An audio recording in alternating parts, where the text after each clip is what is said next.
নমস্কার বন্ধুরা, D gardening আমার ইউটিউব চ্যানেলে আপনাদের প্রত্যেককে স্বাগত। আজ আমি আপনাদের সঙ্গে আলোচনা করব গোলাপ ফুল গাছ নিয়ে।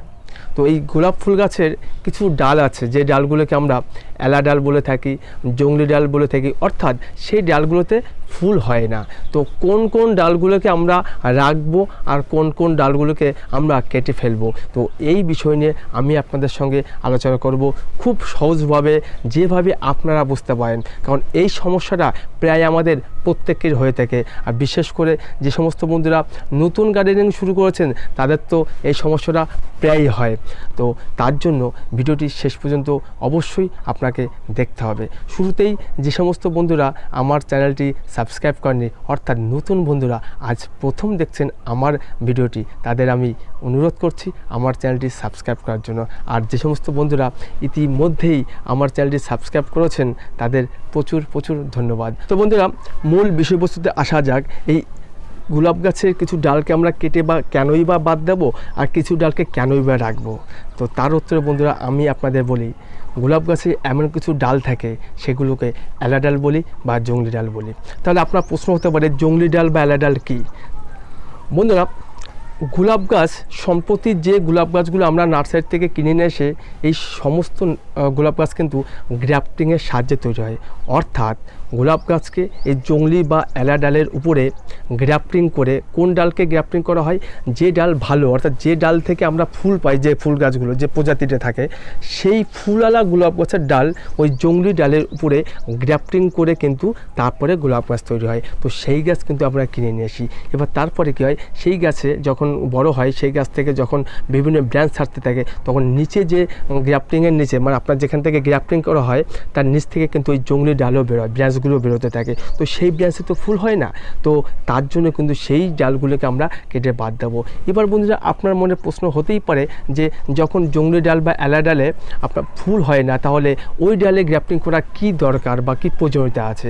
বন্ধুরা, গোলাপ ফুল গাছের প্রচুর ভ্যারাইটিস রয়েছে, প্রচুর কালারের ফুল পাওয়া যায়। তার ভিতর থেকে এই এলা গাছ বা জংলি গোলাপ গাছ, এটিও কিন্তু বন্ধুরা একটা প্রজাতি। এটাতে ফুল হয়তো হয় না, তবে এর কিছু কিছু গুণ রয়েছে। সেগুলো হলো, গোলাপের যে জংলি গাছ রয়েছে, সেই জংলি গাছ বা এলা গাছের এর গ্রোথ ভীষণ প্রচণ্ড হয়। অর্থাৎ মাটির থেকে যে খনিজ পদার্থ বা খাবার এরা সংগ্রহ করে খুব সহজে কিন্তু এরা গ্রো করতে পারে বা বৃদ্ধি করতে পারে, খুব তাড়াতাড়ি কিন্তু ব্রাঞ্চ ছাড়তে পারে। এছাড়াও এই যে গাছটা এলা গাছ বা জংলি গাছ, এই গাছে কিন্তু রোগ প্রতিরোধক ক্ষমতা অনেক বেশি, অর্থাৎ এটা কষ্ট করে বেঁচে থাকতে পারে। আর যে ডাল থেকে বা যে গাছ থেকে আমরা ফুল পাই, সেই গাছে কিন্তু গ্রোটা তুলনামূলক ওর থেকে কিছুটা কম, এবং এর রোগ প্রতিরোধক ক্ষমতা ওর থেকে কিছুটা হলেও কিন্তু কম। তার জন্য বন্ধুরা, ওই যে বললাম এলা গাছ বা জংলি গাছ, সেই গাছগুলো চাষ করা হয়। সেই গাছগুলোর উপরে কিন্তু এই ভালো গাছের ডাল কেটে নিয়ে গ্রাফটিং তৈরি করা হয়। আশা করি বন্ধুরা আমি আপনাদের বোঝাতে পারলাম যে কেন এই গোলাপ গাছে গ্রাফটিং করা হয় জংলি গাছের ওপরে। তার প্রমাণস্বরূপ আপনি যদি আপনার বাড়িতে কোনো গ্রাফটিং করা গাছকে বা গোলাপ গাছকে কিনে নিয়ে আসেন, সেটি অবশ্যই গ্রাফটিং করা। এবার সেই গাছ থেকে হোক বা অন্য গাছ থেকে হোক একটা ডাল কেটে আপনি যদি নতুন চারা তৈরি করেন, এবার দেখুন দুটো গাছকে পাশাপাশি রাখুন, যে গ্রাফটিং করা গাছের গ্রোথ বেশি হয় নাকি আপনি যে ডাইরেক্ট ডাল কেটে তৈরি করলেন সেটা গ্রোথ বেশি হয়। দেখবেন ওই ডাল কেটে যেটা তৈরি করলেন ওর গ্রোথ অনেক কম, আর যেটা জংলি ডালের উপরে যারা গ্রাফটিং তৈরি করে যে গাছটা আমরা কিনে নিয়ে আসলাম, সেই গাছটির গ্রোথ কিন্তু অনেক বেশি হয়। তার জন্য বন্ধুরা, সমস্ত ফুল গাছ বা নার্সারিতে বা যারা গোলাপ গাছ নিয়ে এখন চাষ করে, তারা কিন্তু এই জংলি ডালেরও চাষ করে, তার জংলি ডালের উপরে গ্রাফটিং তৈরি করার জন্য। বন্ধুরা, আমি একটু আগে যেগুলো বললাম যে এলা ডাল বা জংলি ডাল, দেখুন এই যে ডালগুলো দেখতে পাচ্ছেন, এইটা কিন্তু এলা ডাল, এইটা কিন্তু এলা ডাল বা জংলি ডাল। এগুলো আমি আপনাদের সঙ্গে আলোচনা করব, তার জন্য কিন্তু রেখে দিয়েছি যে এগুলো আমি আপনাদের যাতে সুন্দরভাবে বোঝাতে পারি। দেখুন এই ডালের কত গ্রোথ, কত তাড়াতাড়ি বৃদ্ধি পেয়েছে, আর এই ডালগুলো দেখুন, বাকি ডালগুলো এর গ্রোথ অনেক কম।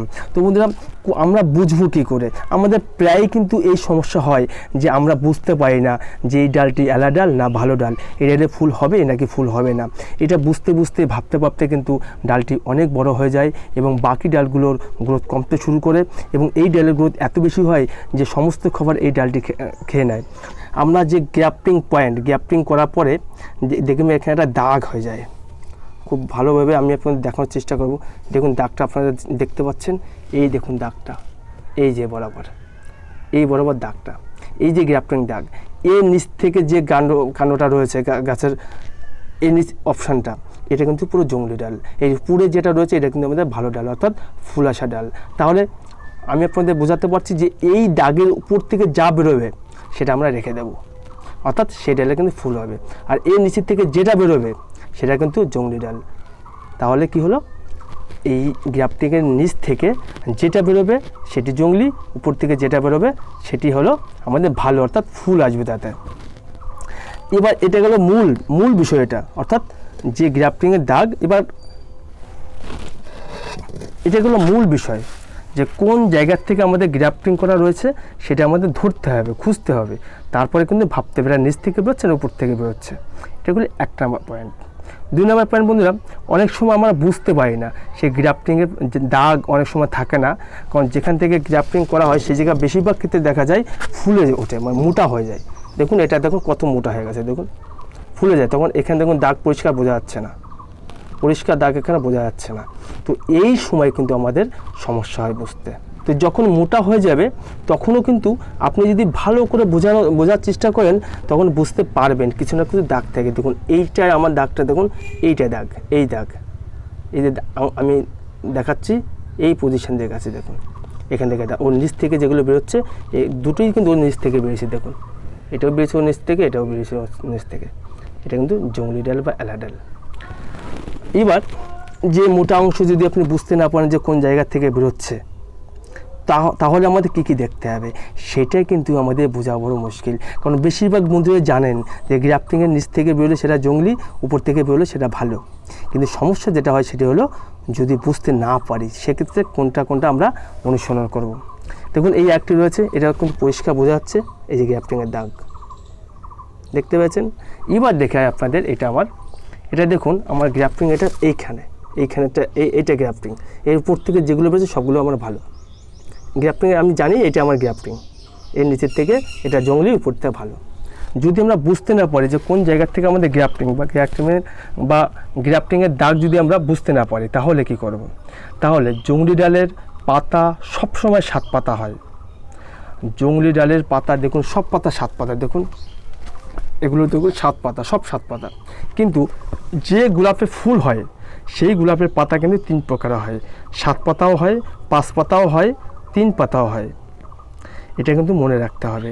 তাহলে আমাদের দেখতে হবে সেই পাতা, যে জংলি ডাল সেটা বা যে ডালটা বেরোচ্ছে তার পাতা কড়া পাতা, বা পাতা বেরোনোর আগে যে ব্রাঞ্চটা বেরোচ্ছে, ধরুন এই যে ব্রাঞ্চটা বেরোচ্ছে, এইভাবে যদি কোনো ব্রাঞ্চ বেরোয় তার কিন্তু হালকা সবুজের আভা থাকবে। অর্থাৎ ভালো ডাল থেকে যদি কোনো ব্রাঞ্চ বেরোয় সেক্ষেত্রে কিন্তু তার লালচে বর্ণ থাকে। আর যদি জংলি ডাল থেকে কোনো ব্রাঞ্চ বেরোয় সেক্ষেত্রে কিন্তু তার সবুজের একটা আভা থাকে। দেখুন সবুজের আভা রয়েছে এর ভিতরে, সবুজ ভাব আর কি যাকে বলে, এটা রয়েছে। তার গ্রোথ হবে, প্রচণ্ড গ্রোথ হবে। ভালো ডালের গ্রোথ তুলনামূলক কম, আর জংলি ডালের যে ব্রাঞ্চ বেরোবে তার গ্রোথ কিন্তু অনেক বেশি থাকে। এগুলো দুটো। তারপরে হচ্ছে এতে কাটার পরিমাণে, অর্থাৎ এই যে কাটা, এর কাটা পরিমাণ অনেক ঘন ঘন থাকে। জংলি ডালের ব্রাঞ্চের যে কাটাগুলো থাকে সেগুলো কিন্তু অনেক ঘন ঘন থাকে। দেখুন অনেক বড় বড় কাটাগুলোতে দেখুন কত ঘন ঘন রয়েছে, বাকি এইগুলোতে কিন্তু অত ঘন ঘন থাকে না। তাহলে বন্ধুরা আমরা কি পেলাম? প্রথম, গ্রাফটিংয়ের আমাদের দাগ দেখতে হবে যে ব্রাঞ্চটা বেরোচ্ছে সেটা গ্রাফটিংয়ের উপর থেকে বেরোচ্ছে না নিচ থেকে বেরোচ্ছে। যদি নিচ থেকে বেরোয় অবশ্যই সেটাকে কেটে দিতে হবে, আর যদি উপর থেকে বেরোয় সেটাকে রাখতে হবে। এবার যদি আপনি বুঝতে না পারেন যে এটি গ্রাফটিংয়ের উপর থেকে বেরোচ্ছে না নিচ থেকে বেরোচ্ছে, অর্থাৎ যদি সেই জায়গাটা ফুলে যায়, দেখবেন গ্রাফটিং জায়গা পরবর্তীকালে কী হয়, ফুলে যায়, সেই সময় আমরা অবশ্যই কী দেখব? প্রথম দেখব তার সবুজের আভা আছে কি না, তার গ্রোথ কেমন হচ্ছে, তার কাটার পরিমাণ কেমন, যে পাতাগুলো বেরিয়েছে সেই পাতাগুলো 7 পাতা আছে কিনা, এই বিষয়গুলো আমরা দেখব। তারপরেও যদি আপনি বুঝতে না পারেন তাহলে অবশ্যই যদি রিস্ক নিতে না চান তাহলে সেটাকে কেটে দেবেন, আর নয়তো দেখবেন কিছুদিন সেই ডালটিকে কিছুদিন একটু বড় হলে তো পরিষ্কার হবে, 7 পাতাকে 5 পাতাকে 3 পাতা একটু বড় হলে বুঝতে পারবেন, তারপরে কিন্তু পরিষ্কার হয়ে যায়, তখন কাটবেন। যেমন আমার এই ডালটি এত বড় হয়েছে, এই পজিশন আসলে কিন্তু বুঝতে পারবেন, তখন আপনি ডালটি কেটে দেবেন। এবার এই পজিশন থাকলে কিন্তু আমাদের কনফিউশনটা হবে, তখন এই পজিশন থাকলে আমরা রেখে দেবো, যখনই এতটা হবে তখন বুঝতে পারলাম এটি এলা ডাল বা জংলি ডাল, তখন আমরা কেটে ফেলবো। তো বন্ধুরা এইভাবে কিন্তু আমাদের বুঝতে হবে। আশা করি বন্ধুরা আমি আপনাদের খুব সুন্দরভাবে বোঝাতে পেরেছি। যদি বুঝতে কোথাও অসুবিধা হয় তাহলে ভিডিওটি বারবার দেখুন, তারপর যদি বুঝতে অসুবিধা হয় অবশ্যই কমেন্ট বক্সে গিয়ে কমেন্ট করবেন, এবং আমি প্রত্যেকটি কমেন্টের আশা করি আপনাদের উত্তর দেওয়ার চেষ্টা করব। বন্ধুরা দেখুন আমি এগুলোতে ঘ্যাসে এবার করেছি, নতুন করেছি ঘ্যাস দিয়ে, এই ঘ্যাস দিয়েছি, এর ভিতরে কিছুটা ধান চিড়ে দিয়েছি। তো বন্ধুরা কীভাবে করলাম, আগে আমি এগুলোকে নিজের পরীক্ষা পর্যায়ে রয়েছে, আমি যদি নিজে ভালো করে করতে পারি অবশ্যই সেই অভিজ্ঞতা ভিডিওর মাধ্যমে আমি আপনাদের সঙ্গে শেয়ার করব। এবার আসি বন্ধুরা এই ডালগুলোকে কী করে আমাদের কাটতে হবে বা বাদ দিতে হবে। দেখুন এগুলোকে কিন্তু এই কাটিং দিয়ে কখনোই কাটবেন না, কাটিং দিয়ে কাটবেন না কেন, এই আমরা এর চোখ হয়, এর গোড়ায় যে চোখ বলা হয়, এই চোখ সমেত আমরা উপড়ে ফেলবো। এইভাবে দেখুন, এইভাবে তুলবো, দেখতে পাচ্ছেন আমি আপনাদের এইভাবে তুলে ফেলবো, প্রত্যেকটাকে কিন্তু আমরা সেইভাবে তুলব, এটাকেও ঠিক ওইভাবেই তুলব। দেখুন সব এইভাবে তুলব, এই বড় ডালটাকেও আমি তুলব। দেখুন এই যে গোড়াটা চোখ বলা হয়, এটা চোখ বলা হয়, এটাকেও আমরা এই চোখ বরাবর তুলে ফেলব। এটাকেও কিন্তু আমরা সে একইভাবে, আমি এটা পরিষ্কার বুঝতে পারছি আমার নিচ থেকে বেরোচ্ছে, এটাকে আমি তুলে ফেললাম যতগুলো বেড়েছে। আর এইটা একটা বেরোচ্ছে দেখুন, এটা কিন্তু ভালো আমার উপর থেকে, আর এইগুলো প্রত্যেকটা আমার ভালো রয়েছে। দেখুন এবার কী করতে হবে বন্ধুরা, এই যে সাব ফাঙ্গিসাইড দেখতে পাচ্ছেন, এই সাব ফাঙ্গিসাইড কিছুটা নেব, নেওয়ার পরে এর ভিতরে বন্ধুরা অল্প সামান্য জল দেব, জল দিলাম, জল দিয়ে এটাকে ভালো করে মেশাতে হবে। মিশিয়ে পরে আপনারা কোনো একটা কিছুটা নেবেন, আমি হাত দিয়ে করছি, এটাকে সুন্দরভাবে এখানে দিয়ে দেব। আপনারা এইভাবে ঢেলেও দিতে পারেন, যা অসুবিধা হবে, এইভাবে আপনারা এটাকে ফাঙ্গিসাইড রেখে দেবেন, যাতে এখানে কোনো ফাঙ্গাস আক্রমণ করতে না পারে। তো বন্ধুরা দেখলেন কীভাবে করতে হবে, আমি আপনাদের দেখানোর চেষ্টা করলাম।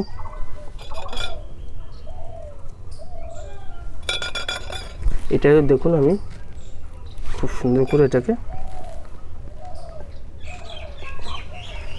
এইভাবে প্রত্যেকটি জায়গায় দিয়ে দেবো।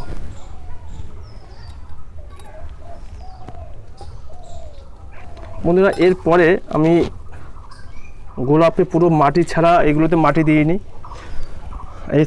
এরপরে আমি নতুন একটা